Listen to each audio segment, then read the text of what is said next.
Okay, and I'm going to share my screen.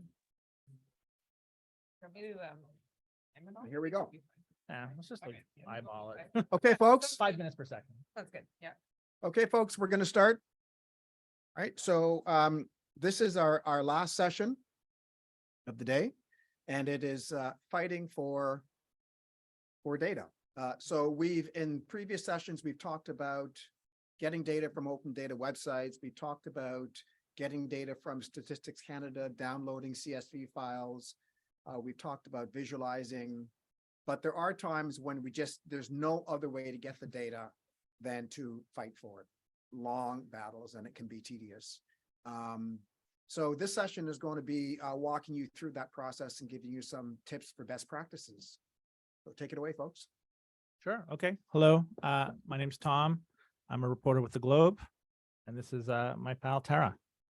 I'm a reporter with CBC. Yep. And we're both TC. Yes. Tom Cardosa, Tara Carmen. So It's the TC panel. yeah. TC panel. Sorry, Tom Cruise couldn't make it. Yeah. We've both used FOI a lot for data journalism in the past, or whatever you want to call it. And we just want to talk about that a little bit because it's a very useful tool, and it's one that people don't really tend to use that much. So can you go to the certainly next can. slide? And these slides will all be available. David is putting them up on the website, so please feel free to, you can take notes if you want to, but also not. It's the last session of the day, and just, it will all Yeah, be so there this for is- you. Yeah, so this is the actual website that we've created, and just, sorry about this, I should have had it up earlier. Whoops. Let's go to Facebook. Yeah, it's good. No. So it is right here. So this is the data set right here. Okay. And this is I'll just paste this in so that if you folks want to, you just have it, right? So this is the URL right here. Okay, if you want to copy it down. It'll be available afterwards as well. Yeah, totally. Okay. All right. So we can proceed. Let's jump into it. So really briefly, just a little agenda of sorts, and we're going to try to keep it snappy so that we have time for questions and discussion or whatever. We're going to start with a recap of what FOI is. I'm sure you all know, but let's just do it anyway. We're going to talk about why would we ask for raw data? What the hell's going on there? And then we're going to talk a little bit about, the process of getting it. So step 1, before you file. Step 2, the request language. Step 3, the negotiation process. Then we'll go into what do you do once you have it? And then some story examples, and then we'll have a conversation. So can you go to the next slide, please, David? I'm just going to jump into this FOI recap again really quickly. FOIs are all about where, what, when, and how. So where, what types of documents should be searched for? What kind of documents do you want? What's the content? What are they about? When, you have to provide a time period, usually, not always. So in this case, this is an actual request to PPSC that I filed many years ago from January 2015 to the present. It ended in 2018. And then finally, how. Sometimes it's useful to provide some extra bullshit that says, don't give me media monitoring, exclude cabinet confidences. People who filed a lot federally may be familiar with that kind of language. Otherwise, they get tripped up and they send you a bunch of useless stuff and they say, oh, well, it's going to have to be reviewed. It's going to take 120 days to do that, et cetera. So these are really like the 4 core principles of filing a normal FOI. Next slide, please. Briefly, what kinds of places can be FOI'd? Basically, anything that's a government entity or even like a quasi-government entity, you can FOI. Municipalities, police, hospitals, universities, school boards, of course, ministries, crown corporations, all that kind of stuff. If it's somehow government, quite likely it is covered under FOI and you can request it. And that's true at all levels of government, municipal, provincial, federal, you name it. It's honestly easier to list the government entities that are not covered under FOI, and there are some, and we can discuss that later, but really it's almost everything. So if you can think about it, you can probably request it. Next slide, please. Oh, sorry. Why data FOIs? Right. So what's the point of this? Really, data FOIs are an FOI that you're going to file not for like a PDF or a memo or whatever, but for a spreadsheet. Give me an Excel file, give me a CSV file, give me a database file of some sort so that you can then use that data in your reporting. Governments, first of all, governments are in the business of running databases. If you are trying to get your driver's license renewed, that is a database that the government is querying. If you are complaining about garbage pickup, that's a database that they're going to be querying. If you are trying to immigrate to Canada, that's an enormous database that they're querying. So this is a hugely, important thing to the government, and they don't really use it in the way that we do. They don't really analyze it. They use it to keep track of, oh crap, this person is going to need a new driver's license soon because it's expiring, or it'll be, like trash pickup, et cetera, all the kind of stuff I talked about. So they're not really doing top-down analysis. They're usually not doing any analysis in a lot of cases, as I've come to learn. Honestly, we don't file a lot of these requests in Canada as journalists. In the US, they absolutely do. They file these all the time. Data is very pliable, very manipulable. You are going, if you request something from a government organization, they're going to send you aggregated summarized data. They're going to send you something that they applied their own analysis to, their own lens to, their own biases to. Why do you want that? Why not ask for the raw stuff and find out for yourself what the data is supposed to say? Data can tell you many different things. Don't trust the government's interpretation of the data. Trust your own, and work with someone else who knows how to interpret that data if you don't feel comfortable doing that yourself. That's totally great. And I already mentioned they go completely unanalyzed. The most important, though, is that it's easier to get this stuff than to get other stuff via FOI often, I find. The governments that I've dealt with in the past, and I filed many of these requests over the years, are often a bit uncomfortable. They're like, what the fuck are you trying, like, what are you trying to do here? What are you requesting? But once you hold their hand and walk them through it, you can usually get something pretty substantial. And for not a lot of money, in some cases, like for $5, which is like the base filing fee in most cases, right? Next slide, please. Okay, I think that's you, Tara. This is me. Okay, so whenever I'm filing a data FOI, I have done usually a lot of research first. I'm almost never doing like a shot in the dark. Oh, I wonder if there's data on this. I'm gonna ATIP it. No, like you wanna find out. I usually see something interesting. Tom and I had this discussion, you see some line in a government news release or like on a government website, and it's like, that'll be this statistic, and you'll be like, where did that come from? How I want to know more about that. Or quite often forms, like I'll see government forms, they're collecting information about something, and I think about it forensically, okay, so what does that data set look like? Who is collecting that? So you want to figure out, first of all, who is the person or the government entity that's doing it? Is it Health Canada? Is it BC Center for Disease Control? Is it, who is it? You want to figure out who holds the data. If you can, figure out the name of the database that you're asking for. This makes it a lot easier to request. You want to know as much about it as you can. Next slide.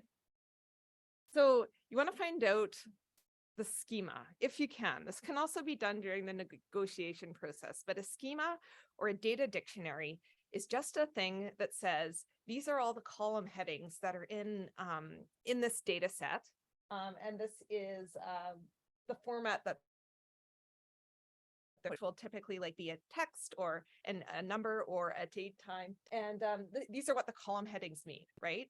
And if you can get your hands on that, like that is hugely useful. This is just a silly one that I found on the City of Vancouver's website. So this is a data set that the City of Vancouver has about bathrooms in parks. This exists and you can look it up. So they have different columns that are called, location, which is a text field, notes, remarks about the washroom, also a text field, and then like a unique identifier of the bathroom, which is a number. That is a silly example, but if this is really going to help you to have something like this, because quite often, like further down the road, one of the main objections you're going to hear is privacy. Oh, we can't release anything, because there's some personal information in there about that. It's like, well, okay, if you've got this data set and that there's like name and address, in a column, you can say in your request, don't send me the name or the address, like if those are things, so ask for the data dictionary or the schema if you can.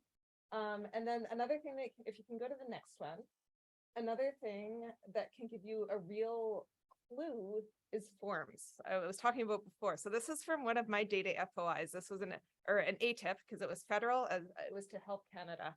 And so Health Canada collects information about losses of controlled drugs. So if you're a pharmacy, if you're a hospital, if you're a transport company and controlled drugs go missing, you need to fill in this form and report that loss to Health Canada. And so wherever there's a form, there's a data set. So that's the top bit is the form. And then type of loss is called a column called loss description in the data. There they are, right? This is where they show up. So if you ever see government forms like that, somewhere there is a data set. And so that can give you a clue as to what that data looks like. And it makes it a lot harder for them to come back at you and say, oh, we don't collect it in that way. Really, then where does the information in this form go? Yeah. Do you just shred it at the end of the day? Like Yeah. it makes no sense. Yeah. That said, sometimes before you even file an ATIP, sometimes you may or may not want to do this in all cases, but always try the front door first. You know, if it's not like, if you, something that you're worried about tipping someone off, there's a whistleblower situation, but you know, something like this, go to Health Canada. Hey, can I get this data from their communications department? If you can avoid this process, you should, because this will take months. And Sometimes it works. It's true. Yeah. so that sometimes works. And sometimes as well, like if you're kind of not sure about your request, you want a bit more information. Every department, you know, federally, provincially, municipally will have an ATIP or an FOI officer that you can call and say, hey, I'm interested in this database that's called whatever, you know, would you be willing to, this is how I'm thinking of framing my request, you know, and they will talk to you sometimes if they're nice, you know, because it's in their interest in terms of, you know, making the process go more smoothly, you know, if you can have that conversation at the outset. So I always, you know, call them, test the waters, be very nice, be very charming, act like, you know, they are there to help you. Because they are. Because they are. Sometimes they just need a little help in realizing that. So Yeah. next slide, please.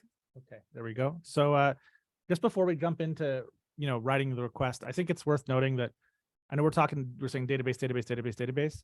Really, just in case anyone is unclear, we're just talking tables, like Excel files, basically. Databases are literally just tables. Like a database is usually multiple different tables that you then combine to do stuff. But really all we're talking about is rows and columns. So if you're thinking like, oh, well, that sounds, I don't know, it's all just tables. It's all tables.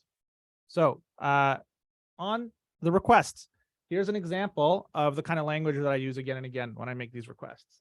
We'll walk through it really quickly. You're going to see that I'm asking for a spreadsheet, like I just said, tables, XLS, XLSX, those are Excel files. If you used Excel before, you'd be familiar with them. CSV is just like a dumb Excel file with like no extra Excel stuff on it. Often databases get exported into CSV format, which stands for comma separated values. It's just, you know, the fields delimited by commas. Or sometimes you could even ask for a SQL file. A lot of databases are stored in something called SQL, which stands for simple query Search language. query? Simple query Or language, simple? I think. Yeah, Okay. maybe, I don't know, whatever. One of Anyway, those. that Yeah. very common way for databases to store their information is in SQL. So they may store it in that too. Great, doesn't matter. You want it anyway, let's get it. So the language, please provide, you see here, readable, itemized, i.e. record level, export in database or spreadsheet format. So what do I mean by that? Machine readable means a computer has to be able to understand it. So no PDFs, absolutely no PDFs. If they send you a PDF, tell them no, don't do that. I want you to give me a file. PDF free zone. No PDFs. If you do that, it's bad. It's not good. Every law in the country has something that says usually the government has to provide records in a format that that the requester has requested, if reasonable to do so. And it's very reasonable to say, I want a spreadsheet.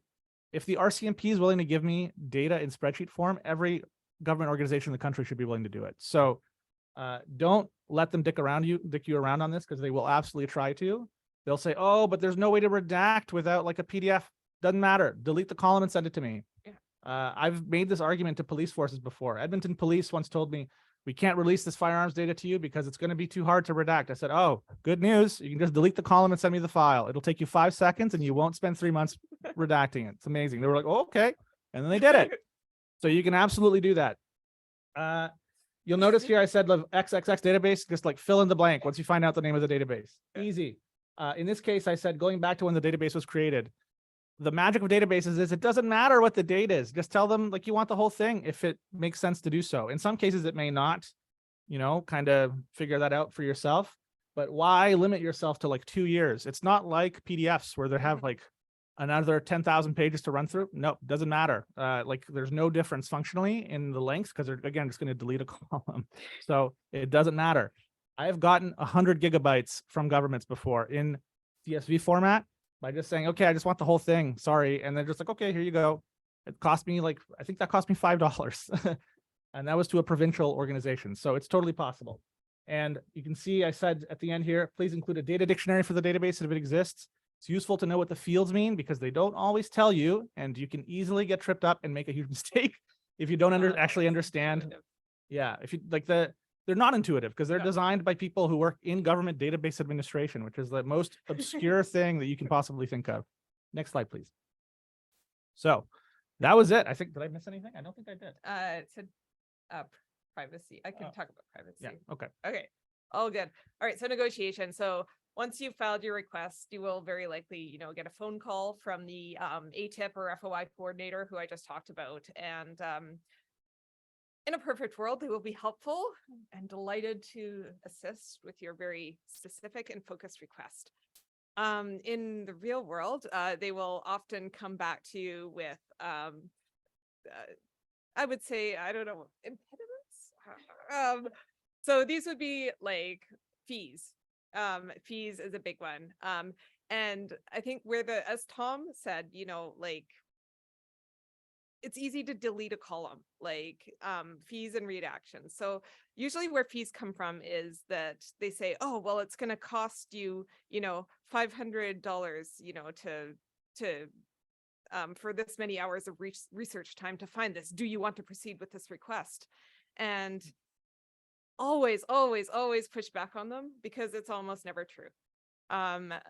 Like I've made so many fees go away just by using the words public interest, or if I'm filing multiple requests to like say different police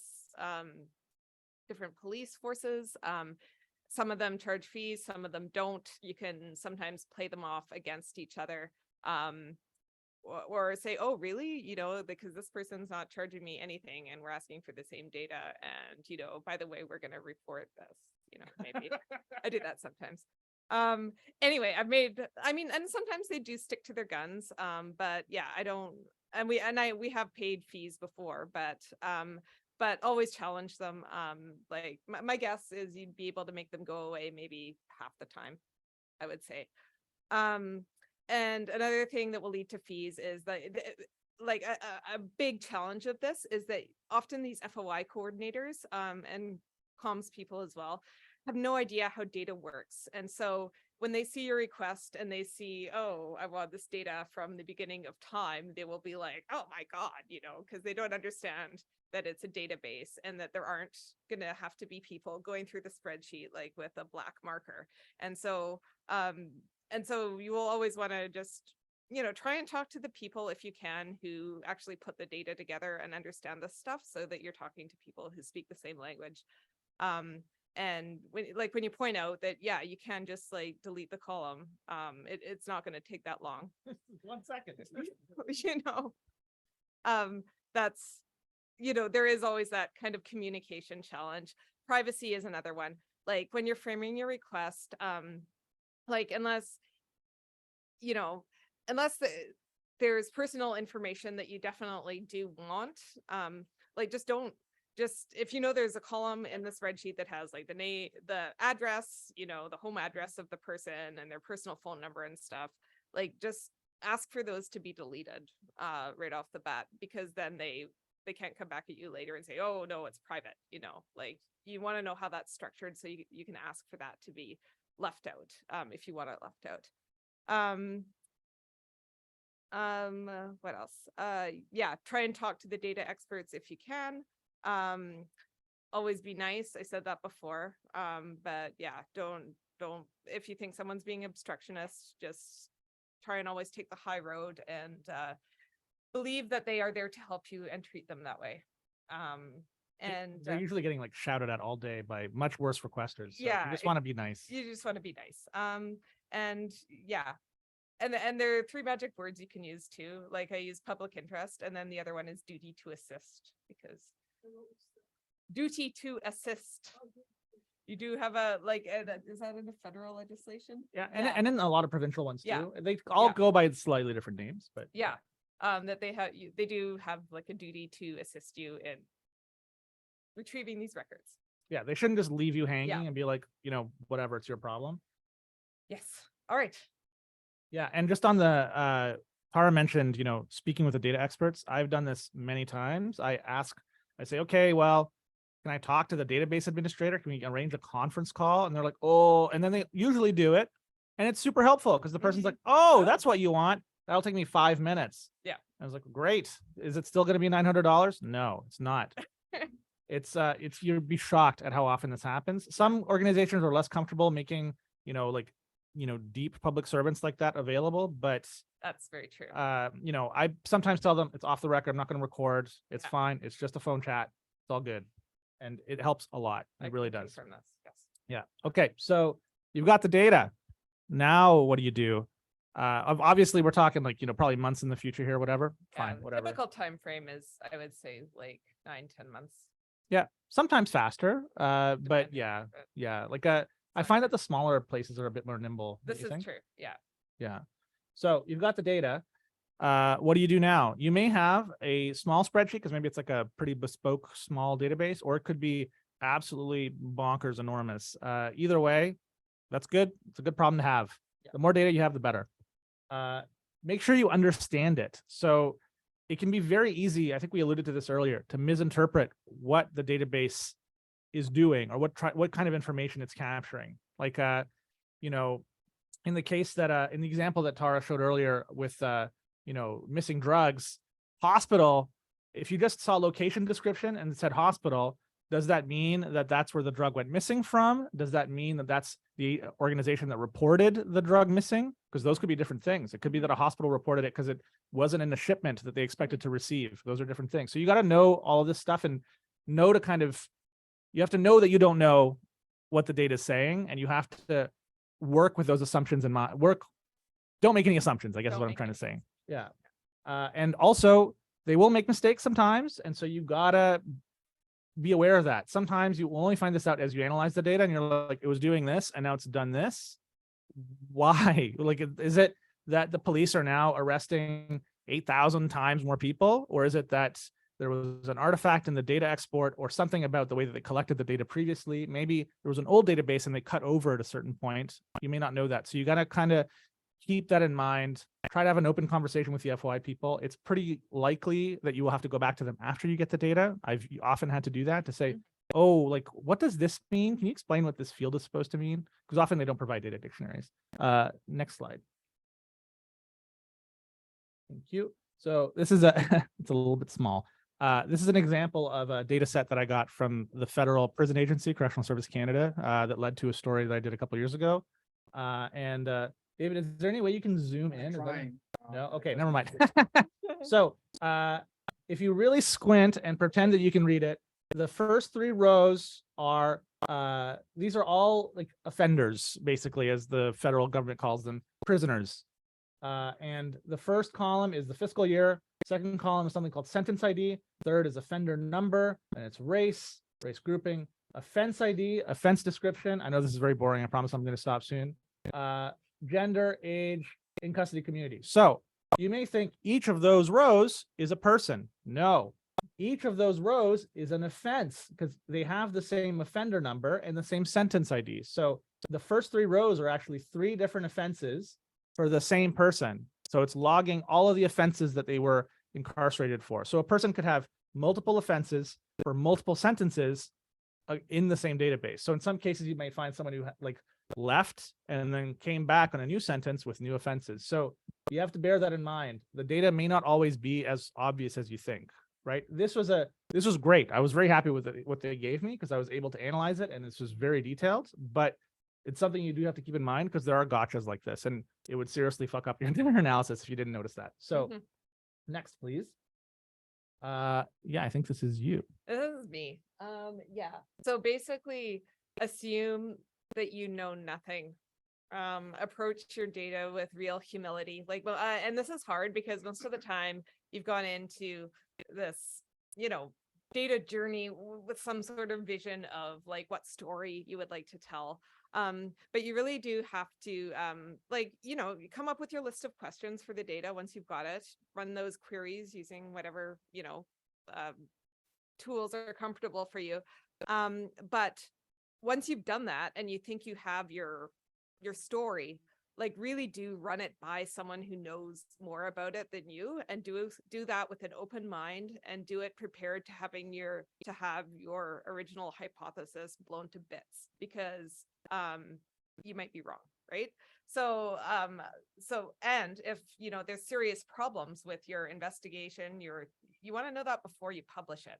So you know, you take your analysis, you know, to someone, usually to use the Health Canada example, like I took that to a pharmacy professor, and you say, this is what I did, these are the queries I ran, this is, you know, what we're thinking of, where we're thinking of going.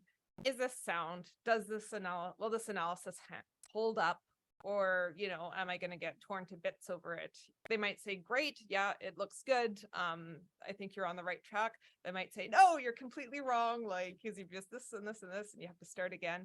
And they might say, yeah, you know, looks good, but I think the real focus might be over here, you know. And so those are all like good things to know. Yeah, and it's super important as well, like for both you and ideally, you know, an editor in your organization, to go through every, like, line by line, everything in your story, and every line about the data. Okay, where did that come from? Is this claim backed up by my analysis? Super important. Yeah, I realize we're talking about stuff that sounds like, you know, you're gonna have like a supercomputer doing stuff. Honestly, often this is just Excel, and it's Yeah. very simple things in Excel. Like I made a chart of like this group by month or whatever. It can be very simple. And of course, like if you're not comfortable with analysis, no problem. Just find someone in your newsroom or an academic collaborator or whatever who is, not a problem. I think Yeah. the real value is, the hardest part is getting the data. You know, once Yeah. you have it, you've already won. There's going to be stories there because there usually are. Yeah. You want to slide us, please, David? Okay. So if you could just click on the second link there. So we'll just share a couple of stories that we've done. So this was the one from that Health Canada data that I showed you before. And I mean, it was basically, it was Health Canada data from the whole country. These are the drugs that went missing. We analyzed it. We found that most of them were opiates. And that the amount of missing drugs had really, really gone up. We asked for over 5 years. And we looked into the reasons why that was. Now, when so it resulted in a pretty good story. And the biggest reason was theft. But the second biggest reason, which was almost a third of the drug losses, were lost unexplained. Health Canada doesn't even know where they went. They're just gone. We don't know why. So that was interesting. But why I brought this story up was because when I got the data, it had the drug, like it had something called a unit code, which was indicating what kind of drugs not finding the word, but whether they were pills or capsules or tablets. Anyway, there were 18 of those, and some of them were capsules, some were suppositories, some were plants because there's cannabis, some were liters. And so it's like, holy crap, man, like it's 18 different kinds of units. How do I quantify this? Because you can't compare, like, so that was where I used the pharmacist. I was like, I don't know what to do. And so he's like, look, 90% of the losses in here are like, one of 5 things that you could all basically count as 1 unit. So I was like, okay, great. And that was what allowed me to basically move forward on that investigation. And then if we could go back Mhm. to the presentation, and yeah, the other one, yeah, that one. Yeah, so this was one where this was an ATIP data project, but it was a little bit different insofar as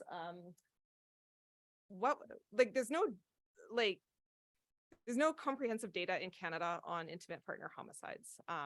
And so what we did was we built the data set that we wanted to see.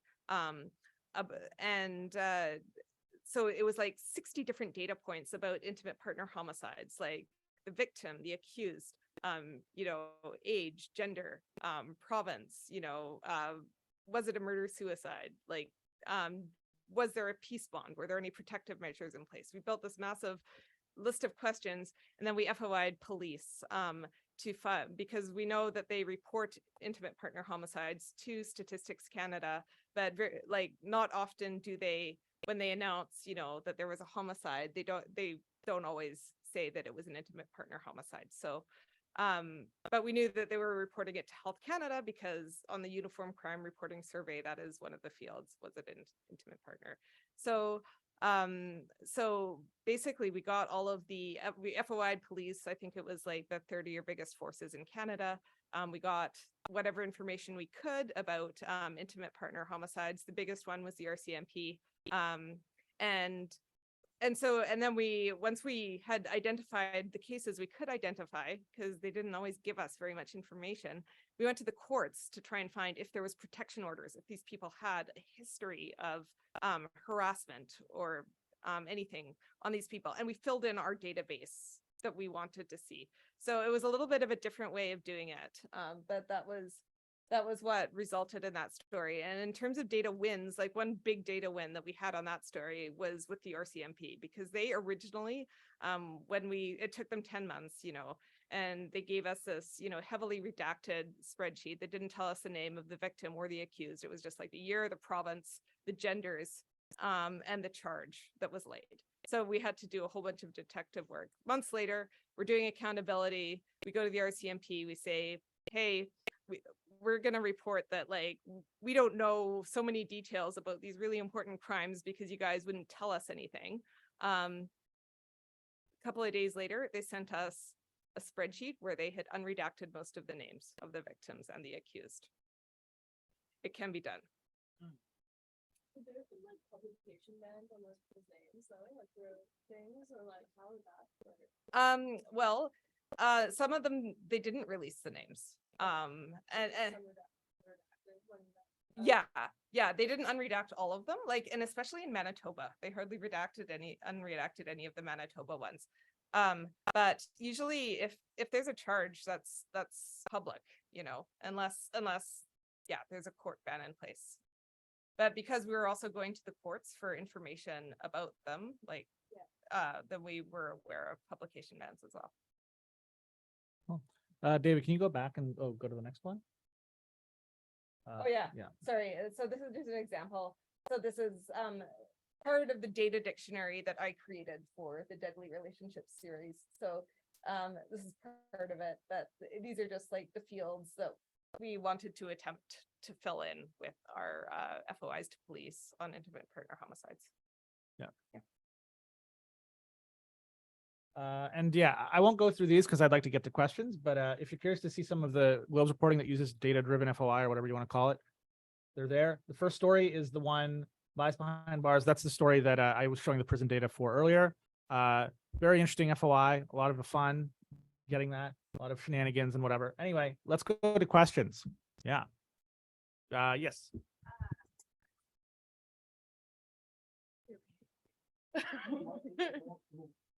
Oh, sure. Related to Bias Behind Bars story, I'm really struggling to report on the correctional center in the Yukon. And part of my struggle is that feels like there's virtually no way to back up the claims of what people who are incarcerated are telling me because I'm not allowed in. Mhm. And so I'm just wondering what documentation exists. So is this a Yukon Correctional Center? I think that's a provincial jail, right? It's not a federal prison, right? Yeah. So prisons and jails are like database like organizations for sure.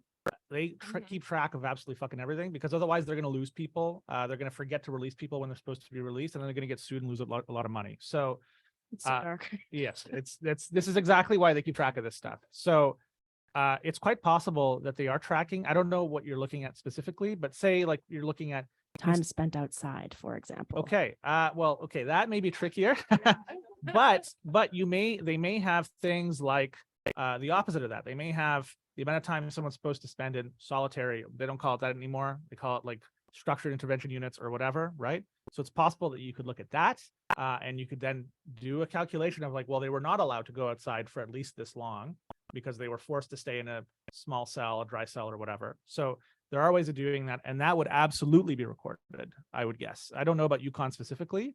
I did FOI them as part of this Bias Behind Bars stuff, and it, whatever. But it didn't make it into the story. But they do have correctional databases. So what I would do is I would try to call a probation officer, someone who is friendly to you, who's willing to talk, and just ask them, what kind of information are you logging in the system that you use? Oh, what's the name of that system? I think Yukon used something called ICCS, perhaps. I don't know. I can take a look afterwards and let you know. But it's quite likely that they are recording some stuff. And, this is something that Tara mentioned earlier. Maybe they don't track what you're looking for, but they may track something else that's just as interesting that kind of helps you get at that anyway. So if you even were to file an FOI just saying, give me all the fields in your database, not even the database itself, you may be able to then like, it's a menu, like I'll take this one and this one and this one, and then go from there. Thank you. A lot of questions. Yeah. Good. You mentioned that like it can take like 9 to 10 months, and I was wondering how much of that 9 to 10 months are you doing like other work or research on the story, and also like how many investigations are you capable of working on at a time, I guess. Yeah, when I do FOIs and ATIPs, I'm often working months in advance, so I'll be planting the seeds now. It's like harvesting, you plant the seeds now, you get it back in 6 months. So usually most of the work I will do is pre-filing, and then I'll be doing, for sure, I'll be doing other things during that time while I'm waiting for it to come in. A really important point, Tom, I think included in the tip sheet, a link is, especially if you're filing multiple FOIs, is to have a spreadsheet, keeping track of the deadlines, right? Because it's all a very deadline. Oh, they have to respond within 30 days, and then you have to do whatever, if there's requests over fees.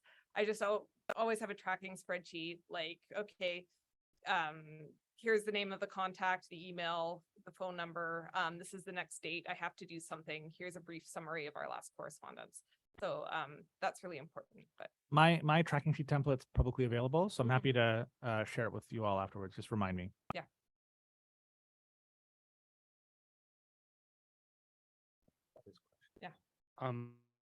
Obviously, you guys have been talking a lot about like FOIing for databases. I guess my question is more geared towards like FOIing for something like email exchanges or meetings, Yeah. or is if an FOI officer were to tell you that that's going to be a lot of money and that's going to take a lot of time, like, would you buy that more than a database? Or like, I guess, how much should I push back on them, and should I ask for less data in this very hypothetical situation? sure. No, it's not.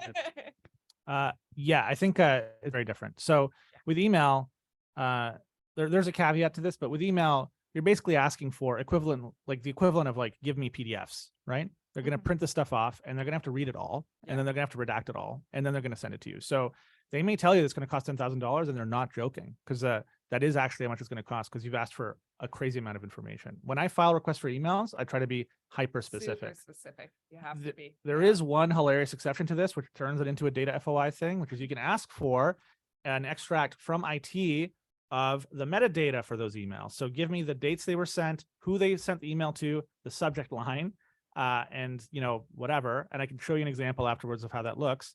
You wouldn't see what's in the emails, but that means that you don't have to do almost any redaction. And then you may be able to narrow it down from there. But even that will still require more redaction and you're going to get PDFs still.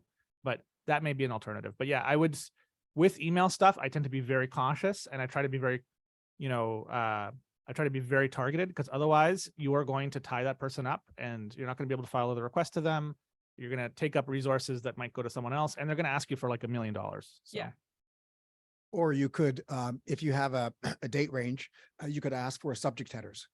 Yeah. So just ask for, I've done that before with Privy Council Office, for example, just all the subject headers, and then you can kind of cherry pick from that.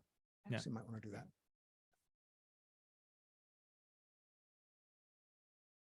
I wonder if you had any tricks or what did you do when you get an answer and it's not in the format you want?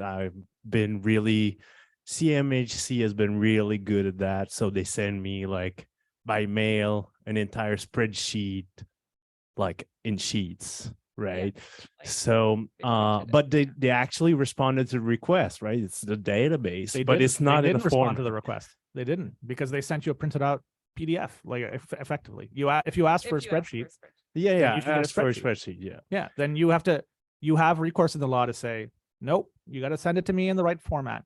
And you will win that appeal or that request 9 times out of 10.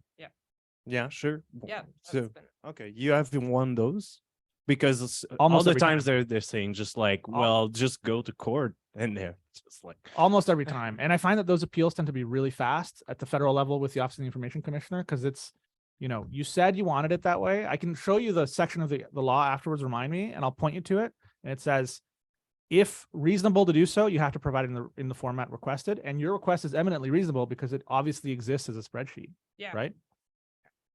Sometimes they get tied up in like procedural stuff. Like they have policy that tells them that they only are allowed to release PDFs. But that made sense 20 years ago. It doesn't make sense anymore today when we're requesting more and more data. So you should absolutely push back. And another thing that sometimes works is, I mean, you do have a right to it. I don't know if it's a federal or, you said it's CMHC, so it is federal. Yeah. Another thing that sometimes works without having to go to the law is be like, okay, well, I am going to have to now convert this into, the spreadsheet that it clearly was. And sometimes mistakes are made, and I would hate for a mistake to be made in conversions. So can you please just save us all a lot of time? It would be Send so me the original embarrassing if damn there was a spreadsheet. mistake were to be introduced into the story. We wouldn't want that, would we? That is such a good segue to my question. Hey. Say you have a request where you're expecting hundreds or maybe thousands of pages of forms, PDFs.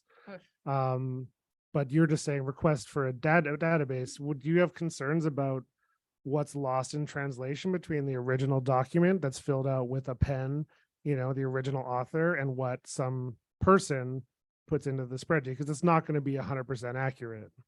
Absolutely. Yeah. And you should always be skeptical of data for exactly that reason, because people mess up, so sometimes it's obvious and sometimes it's not. But if you come across anything in your analysis that makes you suspicious, you can always go back and ask them. Like if you get to talk with the people who administer the database, like that's a question you can ask them is, how much error is there? How is this data collected? What are the steps? So that you're aware of that for yourself. Like, can you ask for both documents? Like, can you ask for the original and, I mean, worst they can say is So- no, right? Yeah. If you ask for originals though, they might have handwritten in their address, right? And then they've got to go through it with a black marker, and then they're going to charge you $1 zillion. Or even if they don't, if it's a federal agency that's not allowed to charge more than $5, they'll say 3 years. Yeah. Yeah. In the last session you came in late to, I told everyone my request was 1,152 days. That was the delay I was given. Right. So, Yeah, it's a bit of a dance. Absolutely.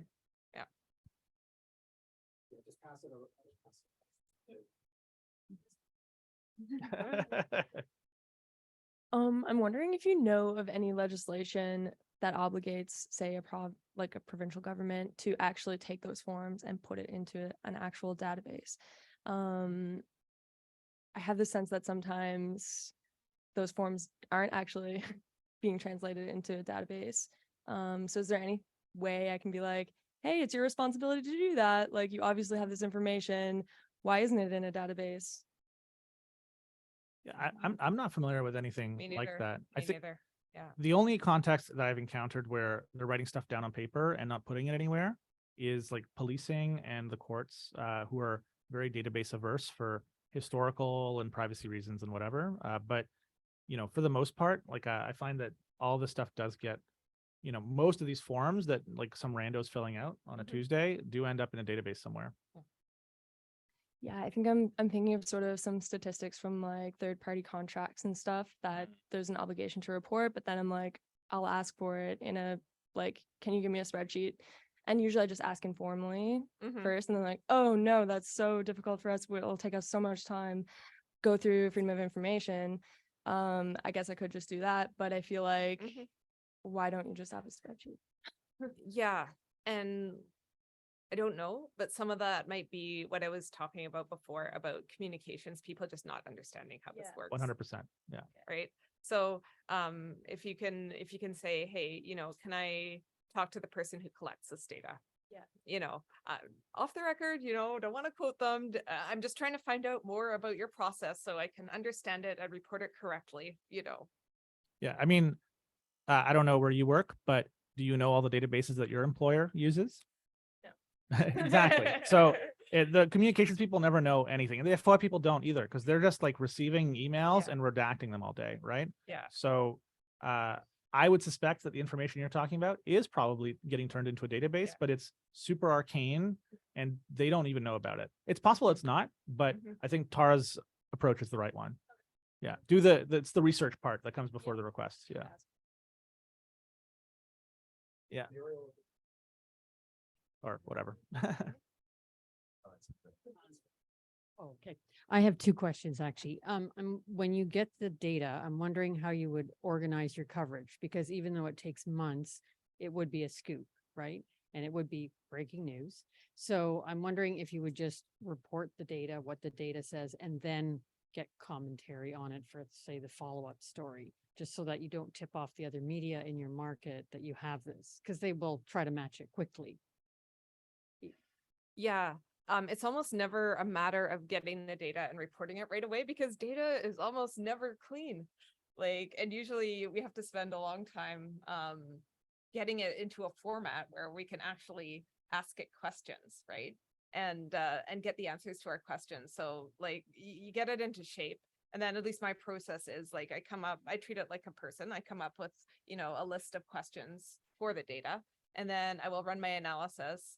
And then I will, have some findings, and then I'll run it by someone who knows more than me, and see if what I think I found actually holds up. Then I will present it to my editor, because otherwise, sometimes it's like, you have a hypothesis, and your editors get really excited about it, and I have a very self-destructive ability to constantly try and disprove my own hypotheses. My editors love me. But You could have it. and anyway, so only once we've done all of those things would we prepare to go to air with the story. And it's in my case anyway, it's usually pretty hard for other people to match it because they don't have the data, right? They haven't done all of that work. They don't know what the fields mean, or Yeah, whatever. exactly. They haven't figured all that stuff out yet. Yeah. That took Tara months. They're not going to do it in 3 days. Yeah. I have one more question, if that's okay. It's more about a specific situation. Last summer, the city of Toronto released data on how many people are turned away from shelters nightly on a monthly basis. They're averaged callers unmatched to shelter. Yeah. But what we found out is that there's two separate databases. There's single people and there's families, and they haven't published families. And the homeless activists in Toronto are very well organized and they did their own freedom of information requests. Mhm. But my senior producer said we can't use that. So it just occurred to me that we could, he said we had to do our own. So we could simply retrace their steps, could we not? In that case, if they've already done the request, we know what the data says. So who did the request? Sorry, It was homeless advocates did their own Home- freedom of information requests.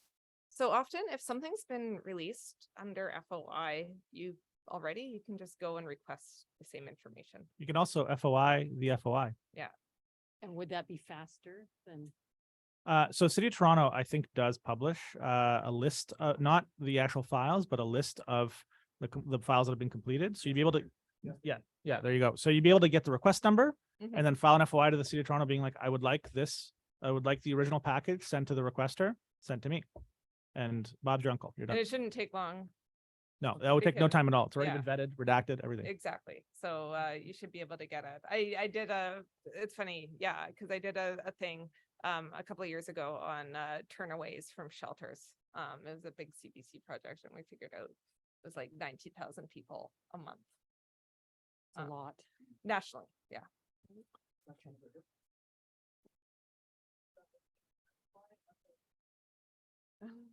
If you FOI and FOI, can they still charge you Oh, yeah. Yes. even though the work's been done? It's an FOI. Yeah. They'll charge you the initial filing fee. They may not charge you anything else. If they're feeling salty, they may charge you more, but I mean, whatever.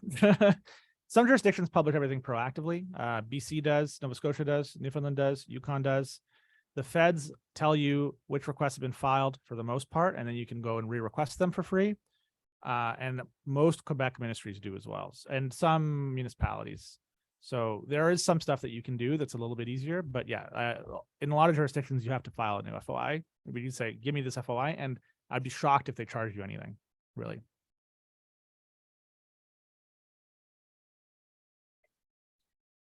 Do you mind getting the mic? Yeah. So I know the general rule for an FOI is to be specific, right? But I was wondering if there's any situations or even stories where it would actually be better to be general or a little bit broader so that you can get kind of more like less unfiltered and also like just things that you wouldn't have thought to ask in the first place.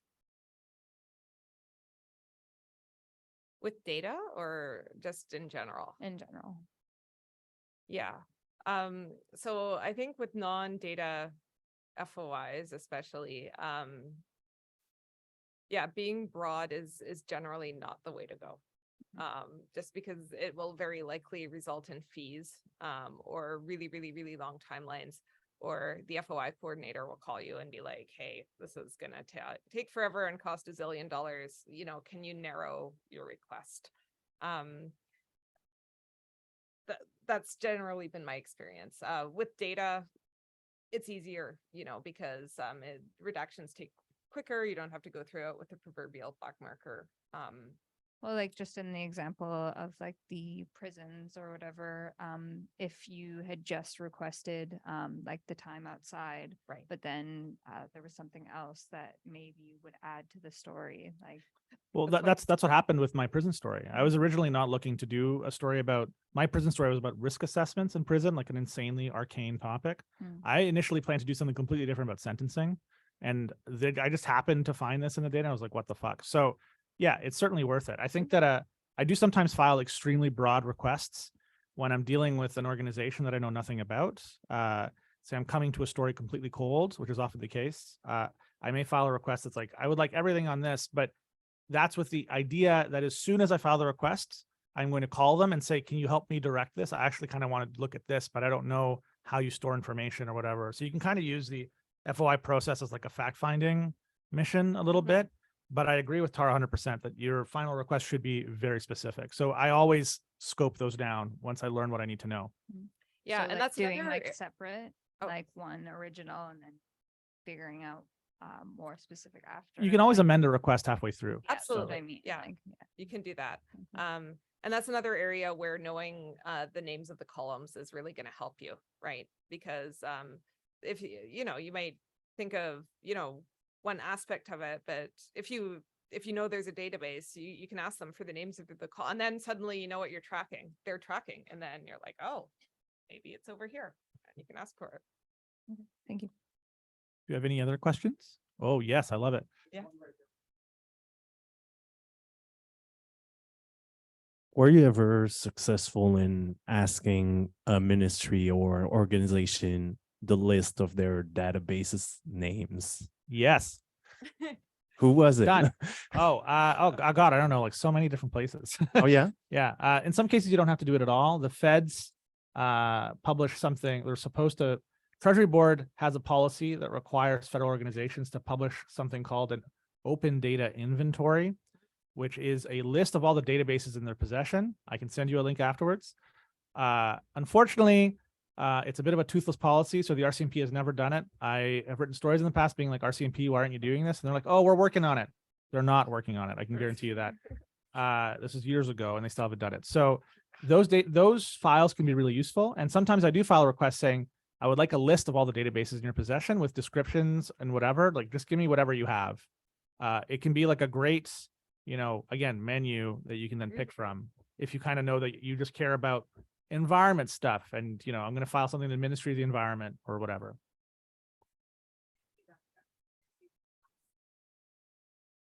Yeah, I always try asking first. Like I said, if you can avoid this process. But there's certain situations where you might not want to tip them off. But mostly, yeah, I always try the front door first. Yeah. And proactive disclosure on Yeah. this stuff has gotten a little bit better over the last few years. I'm not a huge fan of proactive disclosure as a principle because governments see it as a way to not have to do FOI, but it ends up being that they just create more work for themselves.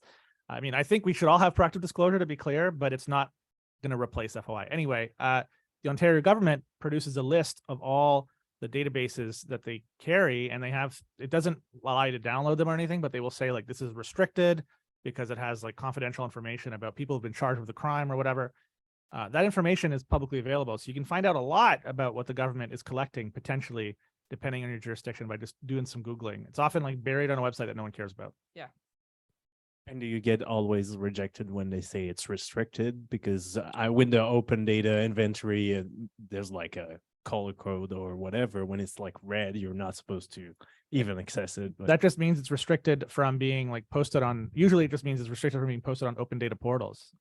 FOI is a right, Yeah. you can do that whenever. So it doesn't matter if they think it's like, like this could be sensitive. They got to release it if it is like within the law to be released. So Yep. Yeah, it's a big hammer.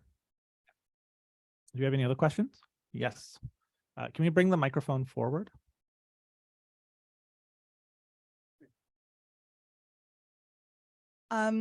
So both from the perspective, like I've heard of situations where people have like submitted a lot of FOIs and kind of like, I don't know how to phrase it, but they've then had experiences with things slowing down in future and like fallen into bad reputation. I don't know. You know what I mean? So like, how does submitting multiple like affect you? And like, will that slow down in future your like ability to request information? And like secondarily, how does that, this might be a bit extreme, but how would that affect kind of any records that are kept about you? Say if you're hypothetically getting citizenship over multiple years, do you need to worry about that? I don't know.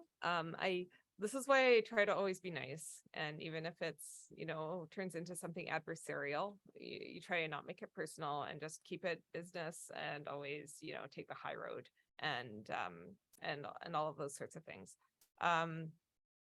You can always, another thing that you can do after the fact is FOI all of the correspondence about your FOI.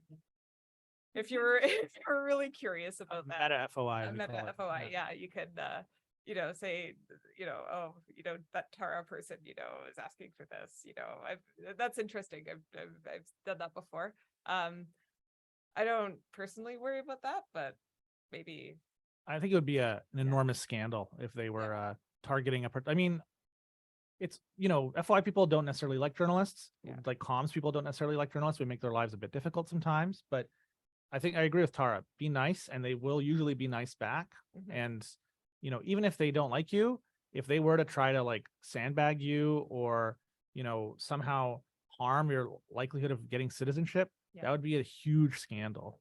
And I would be shocked if that happened. There are very few instances where FOI stuff leads to crazy shenanigans like that. Mhm. The biggest one was probably in BC like 6 years ago, where someone like destroyed documents in response to an FOI, and it led to like a whole inquiry and whatever.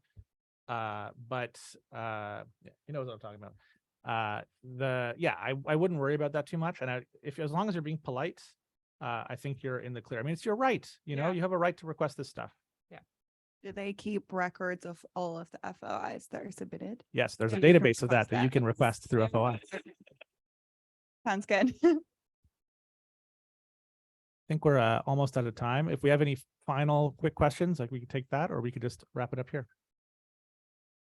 I think you're good. Oh, what? Okay. Oh, okay. Have you ever had a source file an FOI request for their own documentation to back up something that they're telling you? Yeah. Yeah. Did it And work? That it's actually easier if you're requesting information about yourself, because you can do it through the Privacy Act. And so sometimes stuff they won't disclose to a journalist, they will disclose to the person who's affected. So Less redaction.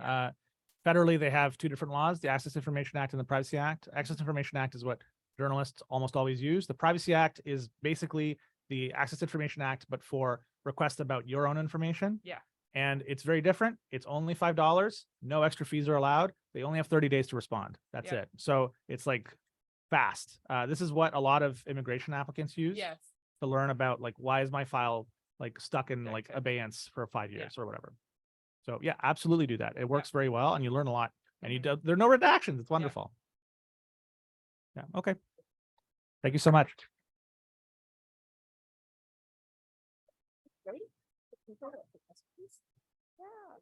You could get like an individual to request all of their records from being in. And have no I've done that competition. before.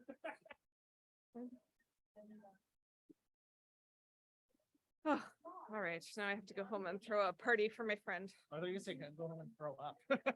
Or that. Hi. I didn't. I feel like I learned so much.